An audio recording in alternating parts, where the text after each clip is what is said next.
a este panel. Yo creo que es súper importante este tema que estamos analizando hoy por las consecuencias que tiene no solamente para los dos países, sino para todo el hemisferio. Y yo quiero hablar hoy de un tema del que se habla poco, y es de la colaboración. O sea, se ha hablado de la colaboración del régimen cubano y el régimen venezolano en temas de militar, en temas de seguridad, pero se ha hablado muy poco de la colaboración en temas de tecnología y ciberseguridad, y yo quiero abordar un poco ese tema. En 2007, Ramiro Valdés, que en ese momento era ministro de Informática y Comunicaciones en Cuba, y que lo mencionaba Carolina hace un rato, ¿no? Fue fundador de los órganos de la seguridad del Estado, del órgano represor de Cuba, pero en 2007 estaba al frente del Ministerio de Informática y Comunicaciones porque el régimen entendió que era un ministerio que había que controlar con mano dura, ¿no? Un ministerio que estaba vinculado al acceso a Internet y al acceso a las tecnologías en general. En una conferencia que hubo en La Habana ese año, en 2007, Ramiro Valdés dijo que el Internet era un potro salvaje que había que domarlo. Y luego de esa conferencia, Ramiro Valdés hizo dos viajes importantes. El primer viaje que hizo fue a Rusia, a reunirse con el gobierno de Putin para firmar memorandos de entendimiento.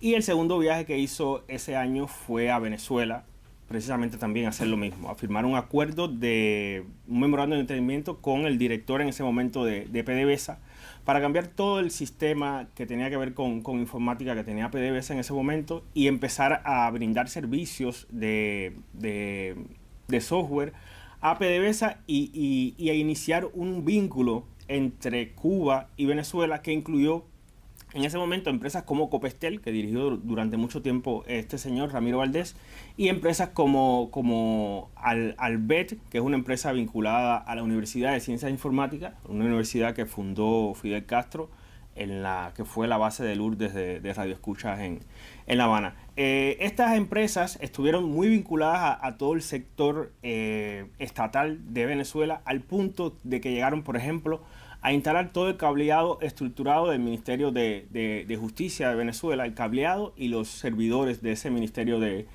Justicia. Pero además de eso, también estuvieron vinculadas a el cableado en general de más de 9.000 kilómetros de fibra óptica en Venezuela, controlando una infraestructura que es crítica en un contexto como el de Venezuela. O sea, no era solamente que tenían control de todo el aparato militar, de todo el aparato vinculado a la seguridad y a la represión, sino que tienen un control hoy todavía de todo lo que tiene que ver con las telecomunicaciones. Esto coincidió con el momento en el que el régimen de Chávez y luego el de Maduro se hizo del control de casi todo el sector de las telecomunicaciones, donde sobreviven empresas todavía privadas de telecomunicaciones, pero que se subordinan al ente regulador de telecomunicaciones, que es Conatel en Venezuela. Otro de los temas vinculados a esto es el tema de la censura en el espacio digital. Cuba inicia el acceso a Internet cuando en los años 90, en un sector que era solamente reservado para las personas que estaban vinculadas al Estado, ¿no? Que trabajaban en instituciones estatales. Y ese acceso a Internet surge por allá por 1996, censurado, sin acceso a ciertos sitios de noticias, a sitios vinculados, por ejemplo, a organizaciones del exilio. Estuvieron siempre bloqueados en el Internet que había en ese momento en Cuba, que no era para toda la población. Ya a partir de 2007, precisamente este mismo año, 2008, pues empiezan los cubanos a tener acceso a varios servicios relacionados con las telecomunicaciones, como por ejemplo el acceso a los teléfonos móviles en 2008. Y en ese mismo contexto es que empieza esta colaboración con Venezuela, que en 2013 tiene el primer incidente de censura en el espacio digital, y fue el bloqueo de la página Dollar Today, que en ese momento pues estaba mostrando el precio del dólar paralelo en Venezuela, y es el primer evento que ocurre en Cuba relacionado con la censura en Internet.